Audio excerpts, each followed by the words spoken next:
সম্মানিত ভিউয়ার্স, আমার টিপু হালদার আইটি বাড়ি চ্যানেলে আপনাদের স্বাগত জানাচ্ছি। আমরা যারা প্রাথমিক বিদ্যালয়ের শিক্ষক শিক্ষার্থীর উপবৃত্তি নিয়ে কাজ করি, আমরা দেখতে পাচ্ছি আমাদের যে গত জুলাই থেকে ডিসেম্বর, তো 2023 সালের জুলাই থেকে ডিসেম্বর পর্যন্ত যে আমরা উপবৃত্তি দিয়েছিলাম তার পেরোল রিপোর্ট বর্তমানে আমাদের উপবৃত্তি সাইটে দেখা যাচ্ছে। কাজে আমরা দেখব আজকে এই পেরোল রিপোর্ট কি এবং এই রিপোর্ট আমরা কীভাবে ডাউনলোড করব এবং এই রিপোর্ট থেকে আমরা দেখতে পাবো আমার কোন শিক্ষার্থী উপবৃত্তি পেয়েছে এবং কোন শিক্ষার্থী উপবৃত্তি পায়নি। এবং সাথে সাথেই কয়েকদিনের মধ্যেই শুরু হয়ে যাবে আমাদের 2024 সালের জানুয়ারি থেকে যে জুন পর্যন্ত শিক্ষার্থীর উপবৃত্তির ডাটা এন্ট্রি, তার বিস্তারিত দেখাবো আজকের এই ভিডিওতে। তাই যারা আমার চ্যানেল নতুন, প্লিজ আমার চ্যানেলটি সাবস্ক্রাইব করে আমার সাথে থাকুন আর ভিডিওটি দেখতে থাকুন।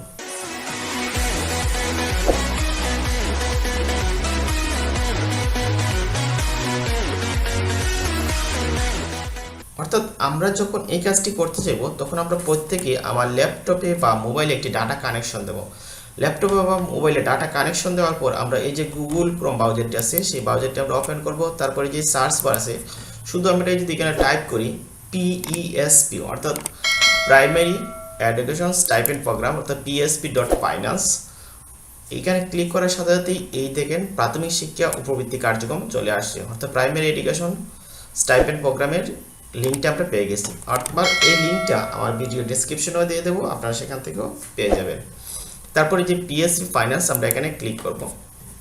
এখন এখানে ক্লিক করার পর আমরা এরকম একটা লগ ইন পেজ পেয়ে যাবো। অর্থাৎ এখানে আপনার ইউজার নাম হবে অর্থাৎ পিএসপির যে মোবাইল নাম্বারটা, আমরা যে মোবাইল নাম্বার দিয়ে প্রথমে লগ ইন করছিলাম সেই মোবাইল নাম্বারটা, অর্থাৎ প্রধান শিক্ষক হলে প্রধান শিক্ষকের আর সহকারী শিক্ষক হলে সহকারী শিক্ষক, অর্থাৎ যিনি স্কুলের দায়িত্বে ছিলেন তার মোবাইল নাম্বারটি দিয়ে এখানে আমরা ইউজার আইডি তৈরি করছিলাম। তারপরে ইউজার নেম, পাসওয়ার্ড প্রত্যেকের আলাদা আলাদা।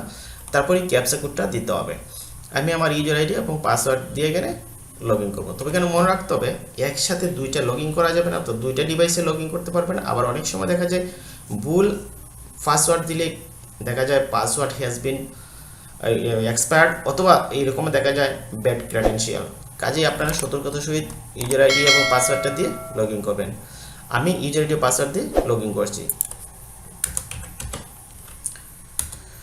দেখেন আমি আমার ইউজার আইডি পাসওয়ার্ড দিলাম এবং এই যে ক্যাপচা কোডটা আছে এটা যদি আপনারা বুঝতে কষ্ট হয় তাহলে এই যে এখানে দুইটা গোল চিহ্ন আছে এখানে ক্লিক করে আপনারা এই ক্যাপচা কোডটা চেঞ্জ করে নিতে পারবেন। তারপরে যে ক্যাপচা কোডটা আপনার বুঝতে সহজ হয় সেটা দিয়ে আপনারা এখানে লগ ইনে ক্লিক করবেন। আমি লগ ইনে ক্লিক করলাম। যখন লগ ইনে ক্লিক করব দেখেন আপনার স্কুলের নাম দেখা যাবে এবং এখানে একটা ড্যাশবোর্ড দেখা যাবে। তখন আমরা কি করব, তখন আমরা এই ড্যাশবোর্ডের নিচে দেখেন লেখা আছে প্রাথমিক নির্বাচন, তারপরে বেনিফিশিয়ারি শিক্ষার্থী, তারপরে চাহিদা, তারপরে হচ্ছে রিপোর্ট। দেখেন এই যে রিপোর্ট অংশটা আছে আপনারা এই রিপোর্টে ক্লিক করবেন। ক্লিক করার পর দেখেন লেখা আছে শিক্ষার্থী রিপোর্ট, পেরোল রিপোর্ট, চাহিদা রিপোর্ট। আমরা যে কাজটা করবো এখান থেকে ওই যে পেরোল রিপোর্ট, এই রিপোর্টটা হচ্ছে আমাদের অত্যন্ত গুরুত্বপূর্ণ, কারণ এই রিপোর্টে দেখা যাবে আপনার কোন শিক্ষার্থী উপবৃত্তি পেয়েছে, কোন শিক্ষার্থী উপবৃত্তি পায়নি। তারপর আমরা এই পেরোল রিপোর্টে ক্লিক করব।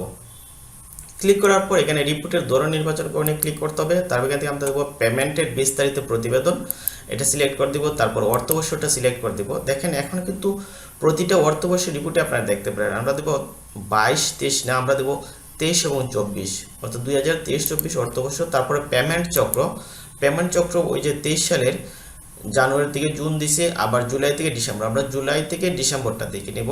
সিলেক্ট করে দিলাম। তারপর বিভাগ, জেলা, উপজেলা, ক্লাস্টার, বিদ্যালয়ের নাম ইত্যাদি সিলেক্ট দেওয়ার পর এই যে প্রতিবেদন তৈরি করুন আমরা এখানে ক্লিক করব। যখন এখানে ক্লিক করব তখন আপনার স্কুলের যে রিপোর্টটা সেই রিপোর্টটা চলে আসবে। দেখেন রিপোর্টটা চলে আসছে।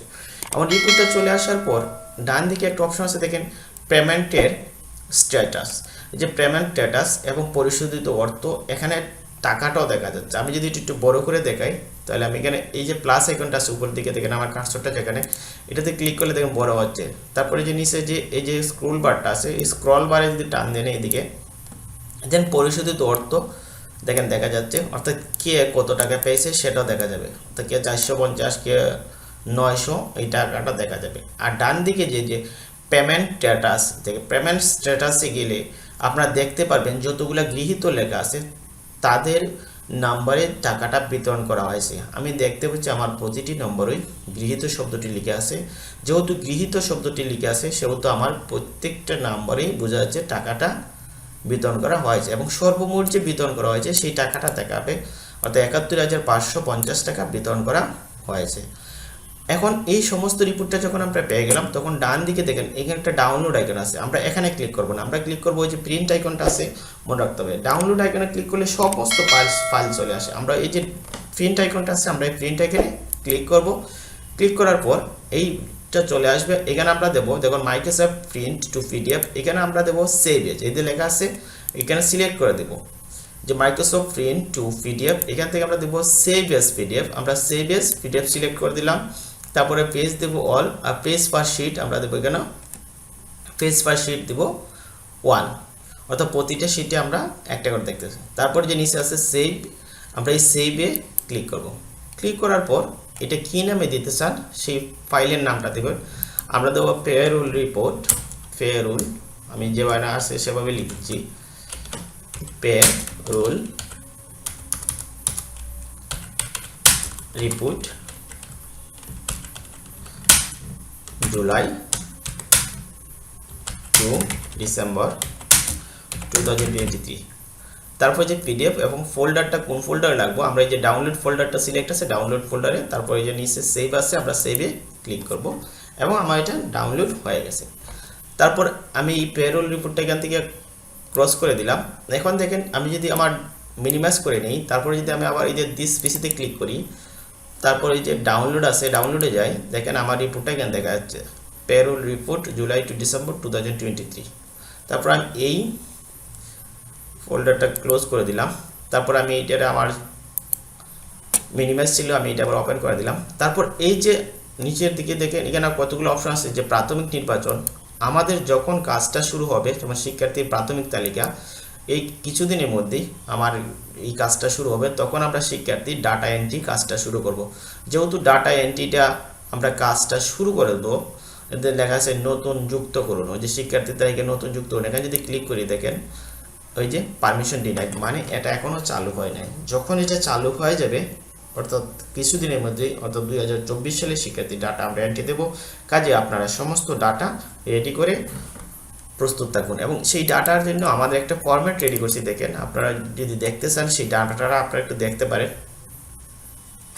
হ্যাঁ, লক্ষ্য করেন আমার বিদ্যালয়ের শিক্ষার্থীর জন্য আমরা একটা ডাটা শিট রেডি করে রাখছি, যেমন ক্রমিক নম্বর, পিতা মাতার জন্ম তারিখ, যে পিতার এনআইডির যে তথ্যগুলো আছে সমস্ত এনআইডির তথ্য, এবং মাতার যে এনআইডির তথ্য আছে সেই সমস্ত তথ্য, শিশুর নাম, শিশুর ছেলে না মেয়ে, তারপরে শিশুর জন্ম তারিখ, তারপরে শিশুর জন্ম নিবন্ধন নাম্বার, বয়স, শ্রেণী, রোল নাম্বার, তারপরে সুবিধাভোগী কার নামে দেওয়া হচ্ছে, তার মোবাইল নাম্বার এবং নতুন মোবাইল নাম্বার, এবং মন্তব্য যদি কোনো কিছু থাকে। অর্থাৎ এইরকম আমরা একটা ডাটা শিট তৈরি করছি আমাদের বিদ্যালয়ের জন্য। এই বিদ্যালয়ের যে ডাটা শিটটা যেভাবে তৈরি করছি, আপনারা যদি চান ঠিক সেই রকম একটা ডাটা শিট তৈরি করে রাখবেন, এবং যখনই উপবৃত্তির ডাটা এন্ট্রি কার্যক্রম শুরু হবে আপনারা সেই শিট দেখেই ডাটা এন্ট্রি দিতে পারবেন, এবং আমার বিশ্বাস আপনাদের কাজও খুব দ্রুত হবে। তারপরে আমি আমার ডাটা শিটটা ক্লোজ করে দিচ্ছি, এবং আমি আমার যে সাইটে বুকিং করছিলাম উপবৃত্তি সাইটে, আমি সেখানে আসলাম। যখন আমার কাজ সমস্ত কমপ্লিট হয়ে যাবে, তখন সঙ্গে সঙ্গে এই যে ডান দিকে লক্ষ্য করেন একটা হিউম্যান আইকন আছে, এই আইকনে ক্লিক করব, তারপর লগ আউট আছে, আমি লগ আউট দিয়ে বের হয়ে যাব। তাহলে প্রিয় ভিউয়ার্স, আজকে ভিডিওটি এখানে, আমি আশা করি আপনারা ভিডিও থেকে সামান্য কিছু উপকৃত হবেন, এবং আপনাদের যদি কোনো মন্তব্য থাকে তো অবশ্যই আমার কমেন্ট বক্সে জানাবেন, আর আমার চ্যানেলের সাথে থাকবেন। ধন্যবাদ সবাইকে, দেখা হবে নেক্সট ভিডিওতে।